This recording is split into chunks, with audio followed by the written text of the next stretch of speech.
আজকে গরু মাংসটা এত সুন্দর হয়েছিল বলার মতো না। নিজে রান্না করে নিজে প্রেমে পড়ে গিয়েছি। দেখেন কত সফট, এত সুন্দর, হাত দিয়ে ছিঁড়া যাচ্ছে।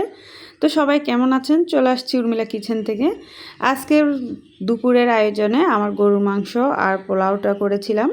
তো যাই হোক, পোলাওটা কিভাবে করেছি সেটা আমি পরের ভিডিওতে দেখাবো। আজকে গরুর মাংসটা বসিয়ে দিচ্ছি। প্রথমে প্রেসার কুকারে গরুর মাংসটা দিয়ে দিয়েছি। এলাচ, দারচিনি, যা যা লাগে, গোলমরিচ, সেগুলো দিয়ে দিয়েছি। আর অনেকখানি পেঁয়াজ কুচি দিয়ে দিয়েছি। এখন আদা বাটা, রসুন বাটাটাও দিয়ে দিচ্ছি। আমি আদা রসুনটা একসাথে বেটে নিয়েছি। তো দুইটা একসাথে আমি আন্দাজ করে দিয়ে দিচ্ছি। তারপর এখানে অন্যান্য যা যা মশলা সেগুলো অ্যাড করছি। প্রেসার কুকারে আসলে মাংসটা খেলে অনেক ভালো লাগে, এটা একদম সফট হয়। আর এখানে আমি কাঁচামরিচ একটু সামান্য বাটা করে দিয়ে দিচ্ছি। পুরাটা একদম মিশ করে বাটি নাই, হালকা মিহি করে বেটেছি। তারপর এখন আমি স্বাদ মতো লবণটা দিয়ে দিয়েছি। তারপর দিয়ে দিচ্ছি মরিচের গুঁড়া। আমি প্রায় 2 চামচের মতো মরিচের গুঁড়া দিয়েছি, কারণ কাঁচামরিচ বাটা দিয়েছিলাম। এরপর হাফ চামচ হলুদ গুঁড়া দিয়ে দিয়েছি। তারপর মিক্স মশলাটাও দিয়ে দিচ্ছি, যেটা আমি বাসায় তৈরি করি সেই মশলাটা। এখানে কিন্তু সব কিছুই একসাথে ছিল, গরম মশলা সহ। এরপর এখানে আমি গরু মাংসটা অ্যাড করছি, গরু মাংসের মশলাটা। তারপর এখানে একটা আমি জয়ত্রী দিয়ে দিয়েছি আর কয়েকটা শুকনো মরিচ দিয়ে দিচ্ছি।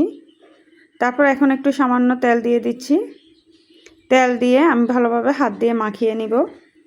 মাখিয়ে সামান্য হাত ধোয়া পানিটা দিয়ে আমি এটা প্রেসার কুকারের মুখটা একদম লক করে দিয়ে কিছুক্ষণের জন্য এটা রান্না করে নিব। এই যে সুন্দর মতো এটা মাখাটা হয়ে গিয়েছে। এভাবে হাত দিয়ে মাখলে কিন্তু গরু মাংসটা অনেক মজা হয়।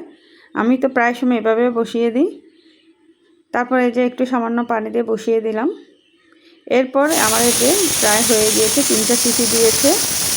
এরপর আমি এটা নামালাম, নামিয়ে আরেকটা পাতিলে আমি অ্যাড করব। দেখেন কত সুন্দর হয়েছে মাংসের কালারটা। এরপর আমি অনেকখানি ধনিয়া পাতা কুচি দিয়ে দিয়েছি। এরপর এই যে আমার এটা প্রায় কমপ্লিট।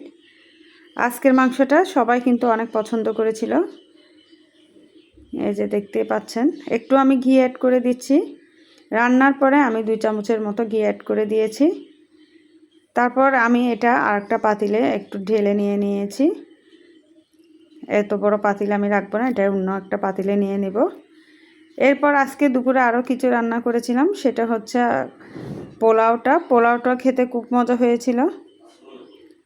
এভাবে কিন্তু প্রায় সময় আমি শুক্রবারে একটু ভালো কিছু রান্না করে থাকি। আজকে পোলাওটা একদম ঝরঝরা হয়েছে, সেই রান্নাটা আপনাদের সাথে আমি শেয়ার করছি। এখন দুপুরে সবাই মিলে খেতে বসবো। তো আজকে এ পর্যন্ত। সবাই ভালো থাকেন, সুস্থ থাকেন। আল্লাহ হাফেজ।